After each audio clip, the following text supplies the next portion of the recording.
Deriva autoritaria en El Salvador. Muy buenas, te doy la bienvenida al podcast del economista José García. Como siempre, si no te quieres perder nada, seguimiento, suscripción y lo más importante de todo es que te unas al escuadrón de notificaciones. Dejo los links en la descripción. Pues sí, continúa la deriva autoritaria del presidente Bukele en El Salvador y desde aquí nos preguntamos si es El Salvador una dictadura o como mínimo corre el riesgo de convertirse en una, ya que todos recordaréis cómo comenzó Bukele.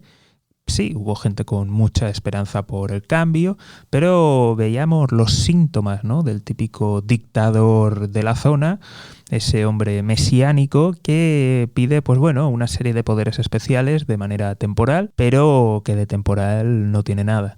Vimos también cómo negoció con las pandillas, cómo fue a las cárceles para negociar, es decir, hizo cosas bastante radicales y bastante sospechosas. Por otro lado, también incluyó medidas de idea feliz, como introducir el Bitcoin como moneda de curso legal en el país, obligando a muchas personas a abrirse monederos en esta divisa, afectándoles las fluctuaciones. También hemos podido conocer sus acuerdos con China y alguna de la letra pequeña. Y ahora, por último, vemos cómo afronta el problema de la violencia del país, pues con derivas que nos recuerdan los peores momentos de algunos regímenes, hablando de no dar de comer a los presos. Creo que la deriva autoritaria es total. Creo que lleva muy mal camino y creo que estas medidas solamente anuncian su desesperación y sus intentos por aferrarse al poder a cualquier precio. Así que tenemos que estar muy atentos con lo que pueda acabar ocurriendo en este país. Y de nuevo esto se engloba en todo lo que venimos aquí anunciando en el podcast.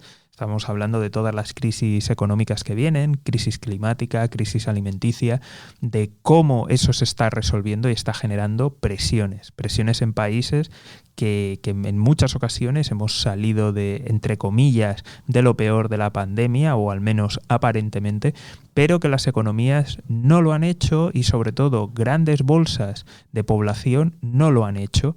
Así que, por tanto, eso es una olla a presión y creo que vamos a tener aún más al alza el autoritarismo a lo largo del mundo y tenemos que ser muy vigilantes. Como siempre, si no te quieres perder nada, seguimiento, suscripción y lo más importante de todo es que te unas al escuadrón de notificaciones. Dejo los links en la descripción. Un saludo y toda la suerte del mundo. ¿Ha comenzado una crisis inmobiliaria en Estados Unidos? Muy buenas, te doy la bienvenida al podcast del economista José García. Como siempre, si no te quieres perder nada, seguimiento, suscripción y lo más importante de todo es que te unas al escuadrón de notificaciones. Dejo los links en la descripción. Sí, te lo he preguntado en serio. ¿Ha comenzado ya una crisis inmobiliaria en Estados Unidos? Lo digo porque por primera vez en varios años, un indicador clave en el tipo de interés de las hipotecas acaba de superar el 5%. Y esto, bueno, si me escuchas desde España lo sabes, cada vez que suben las hipotecas, pues todo el mundo tiembla. En general, en todo el mundo ocurre así. Entonces, este indicador clave, que haya superado el 5%, que hacía años que no lo hacía, pues supone de facto que las familias, que los consumidores en general van a tener menos renta disponible y por tanto el consumo se va a ver aún más afectado. Y esto se suma al incremento de precios, la inflación que está completamente desbocada, los precios de la energía y sin tener en cuenta la nueva quinta ronda de sanciones. Así que, por tanto, creo que no podemos descartar que ahora mismo esta bonanza que ha vivido el sector inmobiliario americano justo después de la pandemia, que muchos millennials accedían por primera vez a su vivienda, que mucha gente estaba repensando, reorganizando, todos esos movimientos de casa, todo ese fuego, todo ese calor del sector inmobiliario es posible que se venga abajo, ya no solamente por presiones de la economía general, sino también del propio sector, como es el aumento de estos tipos de interés. Y ojo, que la Fed solamente acaba de empezar a subir los tipos. Así que estaremos muy atentos y, como siempre, si no te lo quieres perder, seguimiento, suscripción y lo más importante de todo es que te unas al escuadrón de notificaciones. Dejo los links en la descripción. Un saludo y toda la suerte del mundo. Más Ucrania en el futuro. Muy buenas, te doy la bienvenida al podcast del economista José García. Como siempre, si no te quieres perder nada, seguimiento, suscripción y lo más importante de todo es que te unas al escuadrón de notificaciones. Dejo los links en la descripción. Pues sí, según altos mandos de Estados Unidos, comentan que lo que ha pasado en Ucrania es solamente el principio y que a partir de ahora nos tenemos que acostumbrar a más Ucranias, a más invasiones y a más guerras convencionales de este estilo. Según altos cargos militares de Estados Unidos y del Pentágono, consideran que esto es el inicio, que vamos hacia un mundo cada vez más inestable y que, por tanto, nos tenemos que preparar para sus consecuencias. Creo que ya lo hemos comentado muchas veces aquí en el podcast a través de diferentes programas. Hemos estado hablando de los problemas que está produciendo las sequías. Ahora nos vamos a encontrar con problemas de hambre. Nos estamos encontrando con revoluciones y crisis como lo que está pasando en Sri Lanka. Y es evidente que vamos rumbo hacia lo que pasó con las primaveras árabes, pero en esta ocasión afectando a prácticamente todo el planeta.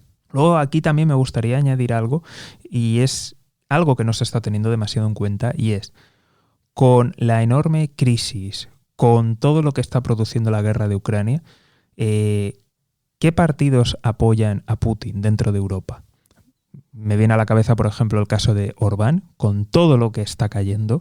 Orbán, el más fiel aliado dentro de Europa de Putin, ha arrasado en las elecciones de su país con mayoría absoluta. Y por otro lado estamos viendo a otros partidos que simpatizan, que hasta hace 4 días se hacían fotos con Putin, pues que vemos que están recortando en las encuestas. Me viene a la cabeza, por ejemplo, el caso de Francia, que por lo que se ve en la segunda vuelta, Le Pen está recortando muchísimo las distancias con Macron.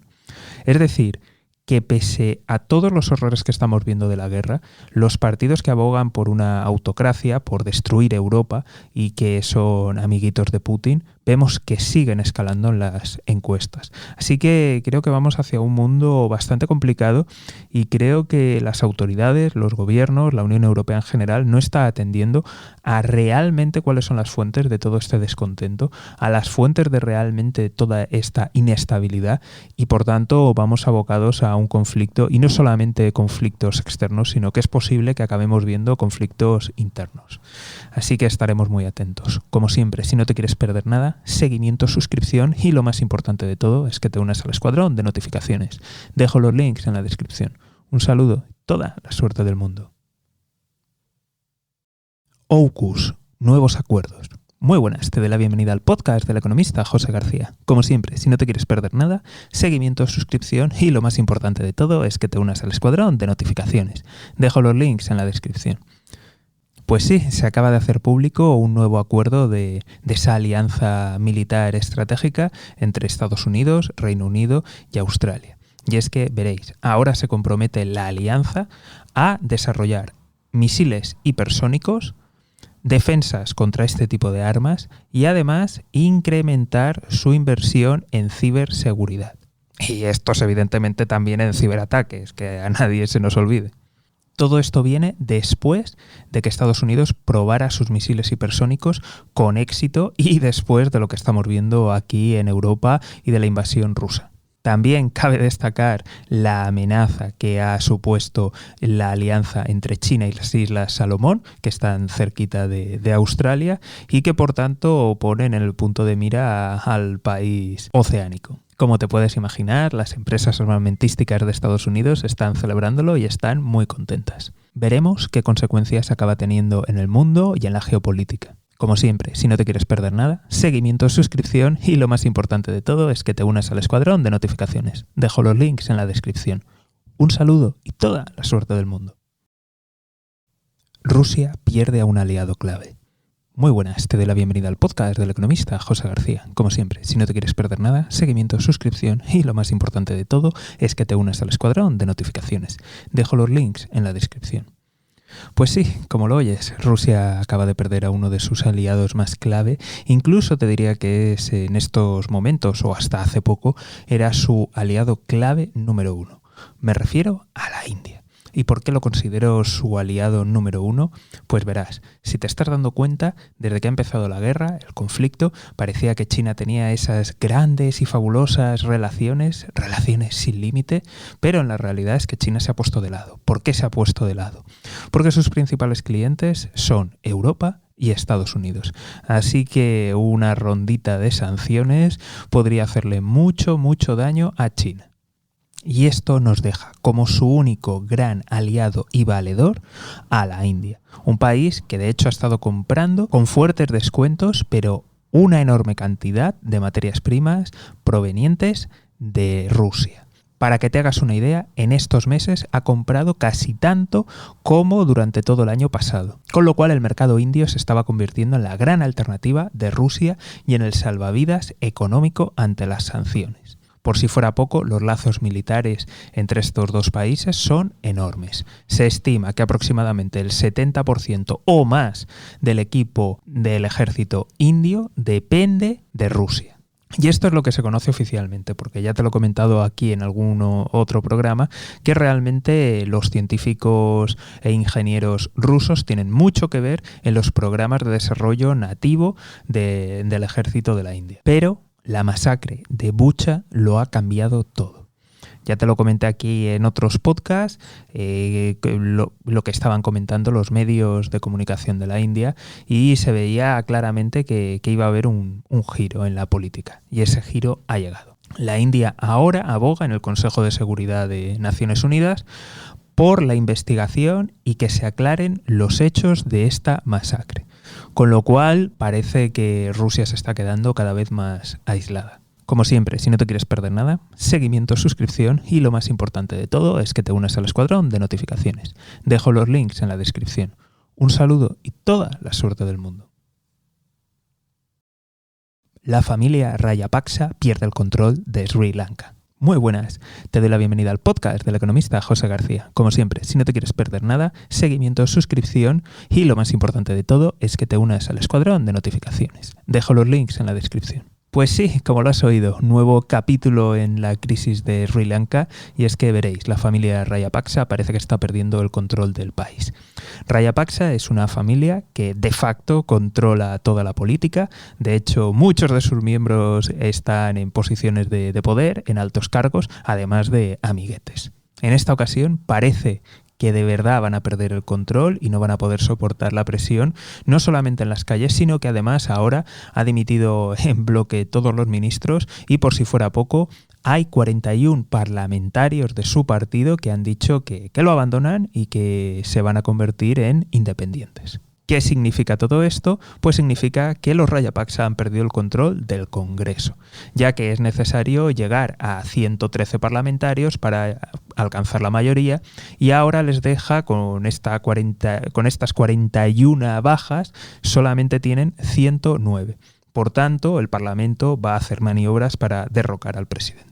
Veremos qué es lo que ocurre a partir de ahora y sus consecuencias. Como siempre, si no te quieres perder nada, seguimiento, suscripción y lo más importante de todo es que te unas al escuadrón de notificaciones. Dejo los links en la descripción.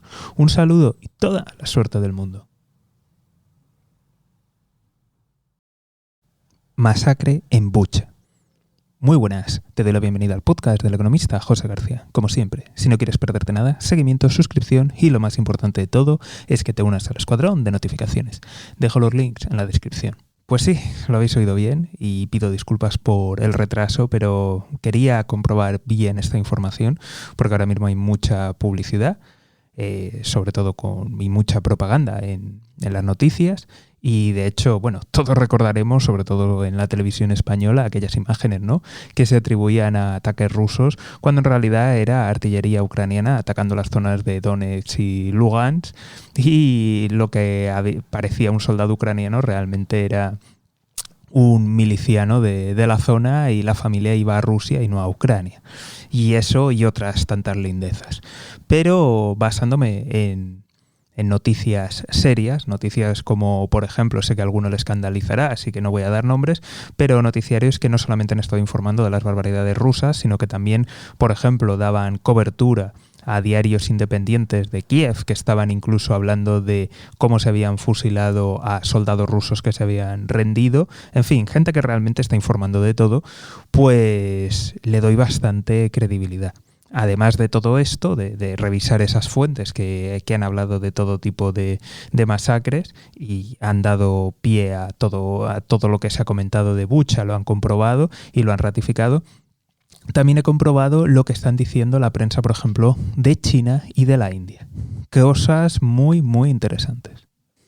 La prensa china directamente no ha aparecido, y esto es muy significativo, y la prensa india han dado las dos partes, han dado las dos versiones, tanto la ucraniana como la versión rusa, pero han hecho hincapié en que realmente se estaban creyendo la versión ucraniana. Con lo cual, si sus dos mejores aliados, uno calla y omite toda la información y el otro la da, pero se pone claramente del lado de Ucrania, yo creo que queda bastante claro. Además, ahora están saliendo nuevas informaciones que se pueden verificar, se pueden contrastar.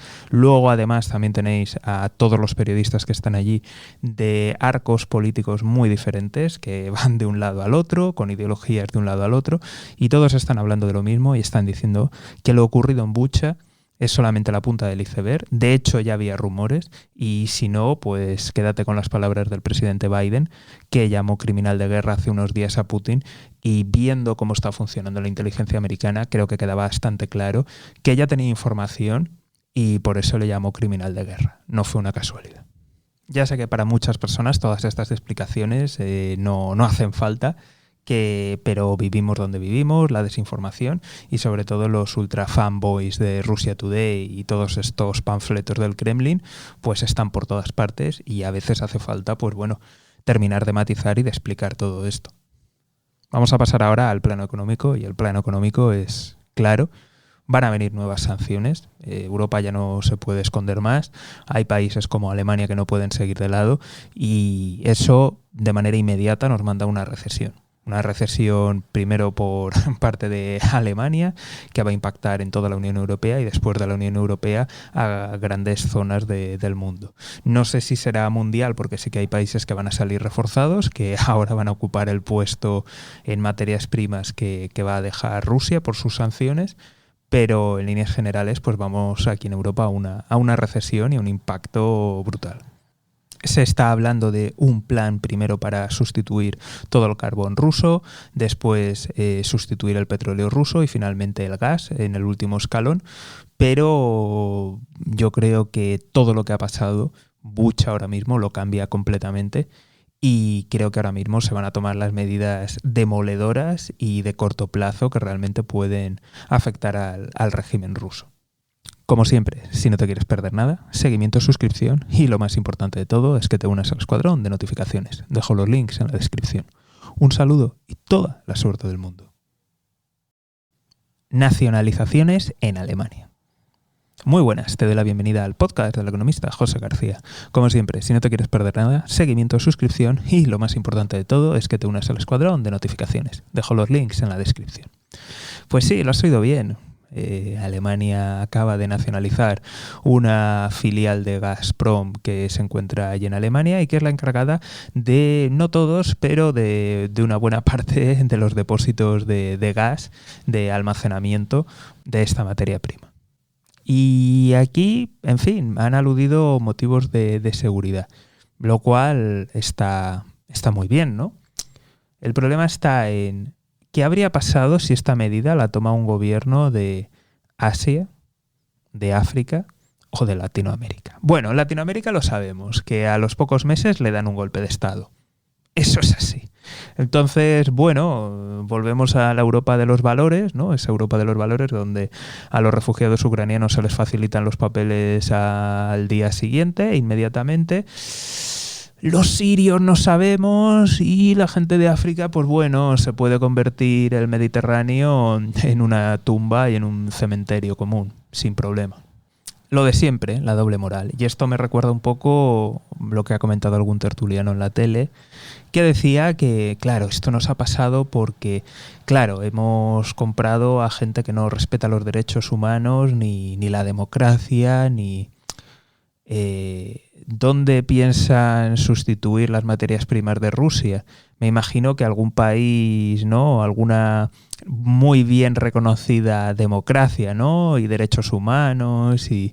En fin, yo creo que ya es hora de afrontar la realidad y de dejarnos de dobles varas de medir. Yo siempre lo he dicho, evidentemente yo tengo mis propias ideas, mis propios valores, es así, pero yo creo que en general en la política se tiene que asumir la realidad y la realidad implica que si tú dependes de tiranos, pues en algún punto te la pueden liar y en algún punto pues puedes llegar a tener conflictos abiertos. Y por otro lado, ir hasta las últimas consecuencias en valores y ética, pues evidentemente tiene un peaje y tiene un coste económico.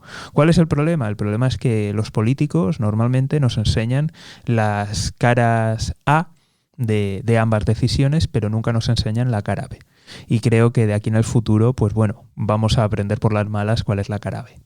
En fin, por último, a reflexión, si nos creemos la libertad, nos la creemos y por favor midamos con la misma vara de medir todo. No tengamos doble vara de medir ni con refugiados, ni con nacionalizaciones, ni con otras muchas cosas. De verdad, lo dejo ahí a la reflexión porque seguro que nos irá a todo el mundo nos irá mucho mejor. Como siempre, si no te quieres perder nada, seguimiento, suscripción y lo más importante de todo es que te unas al escuadrón de notificaciones. Dejo los links en la descripción. Un saludo y toda la suerte del mundo. Nueva variante en China. Muy buenas, te doy la bienvenida al podcast del economista José García. Como siempre, si no te quieres perder nada, seguimiento, suscripción y lo más importante de todo es que te unas al escuadrón de notificaciones. Dejo los links en la descripción. Pues sí, lo has oído bien. Por si faltaba alguna cosa más, pues ahora también tenemos una nueva variante en China. Ya que se estaba comentando que los casos que estaban produciéndose en China eran derivados de Omicron, de una subvariante. No.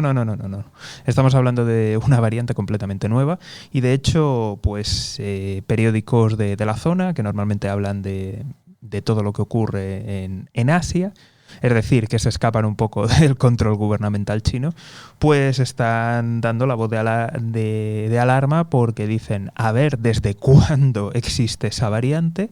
Muy probablemente es la causa que está detrás de los nuevos encierros que está habiendo en China y exactamente cuáles son los síntomas. Porque sí, China está diciendo que bueno, que no es nada, que es leve, pero en fin, todos nos acordamos de cómo empezó este virus, así que veremos. De momento lo que se tiene claro es que una gran parte de la población está encerrada en China, que muchas empresas están intentando trabajar manteniendo la producción a cualquier precio y eso está dando lugar a mayores contagios. Se sigue con el testeo, el rastreo y evidentemente la información que sale de China no es fiable, por tanto estamos a ciegas y todos recordamos no solamente el inicio del virus, sino todo lo que ha ido pasando. Como siempre, estaremos muy atentos y si no te lo quieres perder, pues seguimiento, suscripción y lo más importante de todo es que te unas al escuadrón de notificaciones. Dejo los links en la descripción. Un saludo y toda la suerte del mundo. Crisis política en Pakistán. Muy buenas, te doy la bienvenida al podcast del economista José García. Como siempre, si no te quieres perder nada, seguimiento, suscripción y lo más importante de todo es que te unas al escuadrón de notificaciones. Dejo los links en la descripción. Pues sí, lo has oído bien. Pakistán está en crisis y te lo resumo mucho, pero va a haber elecciones anticipadas. ¿Cuál ha sido el problema? Ahora mismo hay un lío tremendo entre los tres poderes, entre el ejecutivo, el legislativo y el judicial. Resumen, es que va a haber elecciones y que el presidente que había, el primer ministro que había ha tenido problemas a la hora de pasar las legislaciones y se ha demostrado que ha perdido la mayoría en el Parlamento. Después de todo esto, creo que hay cosas que tenemos que estudiar.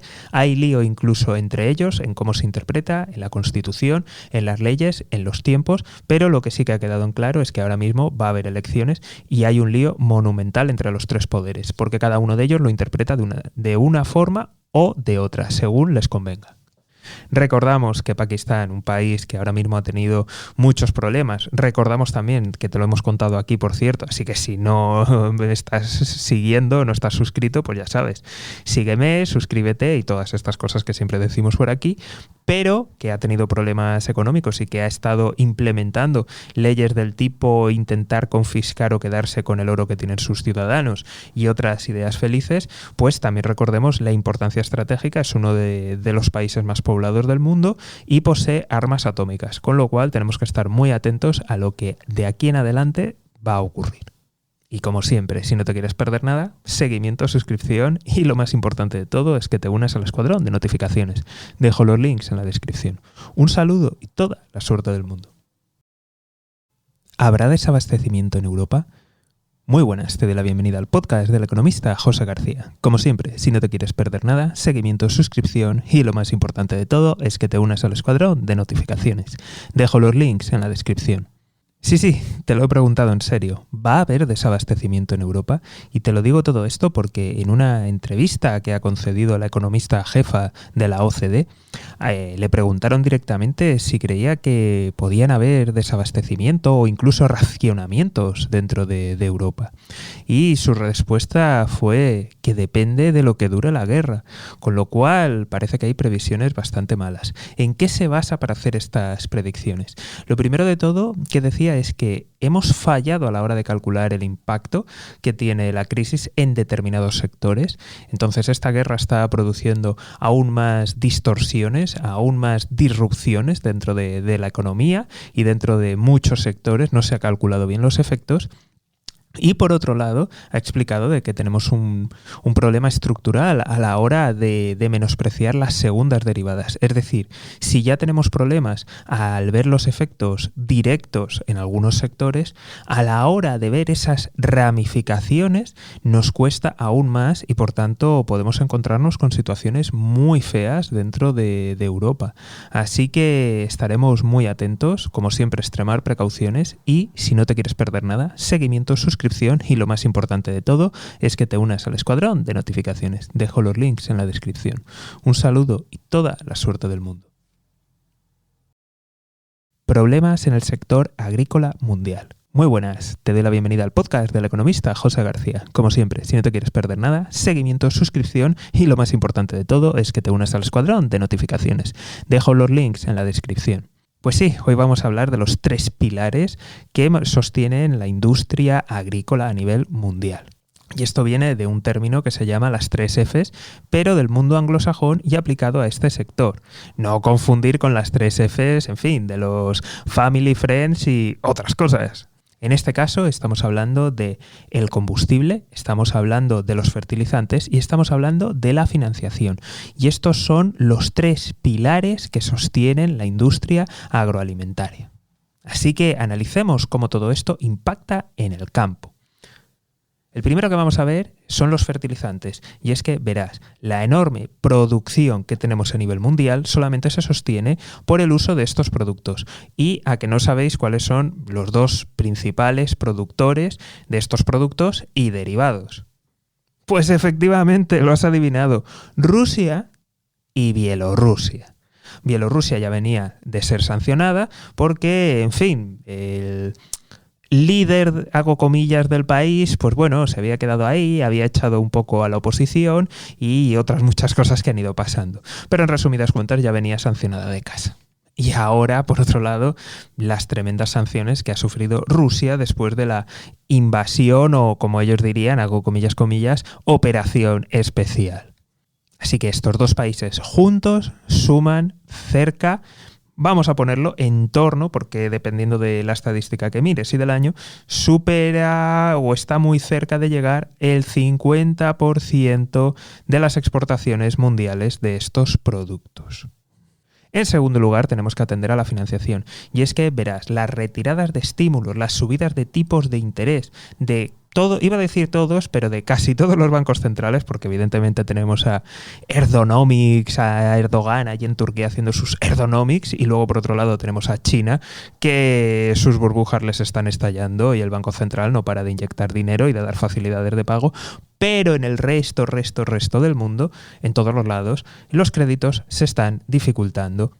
Y por último, pero no menos importantes, estamos viendo una subida generalizada de los precios. Estamos viendo la inflación desbordarse en todo el planeta y muy especialmente en los carburantes. Y esto afecta terriblemente a la agricultura.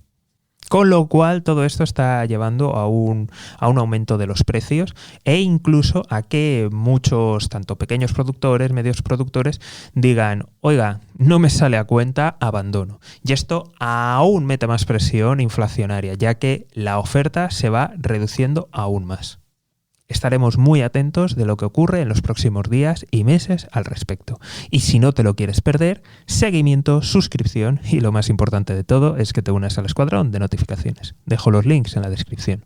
Un saludo y toda la suerte del mundo.